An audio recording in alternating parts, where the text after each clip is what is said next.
ओम श्रीमद्भगवद्गीताय नमः। अथ चतुर्थ अध्याय 12 নম্বর শ্লোক। শ্রী ভগবান উবাচ কাঙ্ক্ষন্তঃ কর্মণং সিদ্ধিং যজন্ত ইহ দেবতঃ ক্ষিপ্রং হি মানুষে লোকে সিদ্ধির্ভবতি কর্মজা।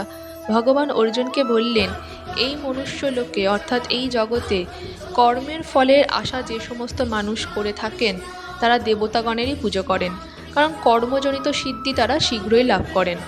অর্থাৎ যেসব মানুষরা এখনও সংসারে আসক্তি থেকে বেরিয়ে আসতে পারেনি, তারা সংসারে স্ত্রী, পুত্র, ধন, সম্পত্তি, আবাস বা মান মর্যাদা পেতে ইচ্ছুক করেন, তারা দেবতাদের পূজা করেন, কারণ দেবতাগণেরা খুব শীঘ্রই প্রসন্ন হয়ে গিয়ে সেই সমস্ত জিনিস দিয়ে দেয়। কিন্তু দেবতারা সেই কথা ভাবে না যে প্রকৃত হিত হবে কি না। তারা কর্ম অনুষ্ঠানের বিধিবৎ পূর্ণতাই দেখে থাকেন, আর সকম ভক্তির মানুষেরা সবসময় দেবতাগণেরই পুজো করে থাকেন।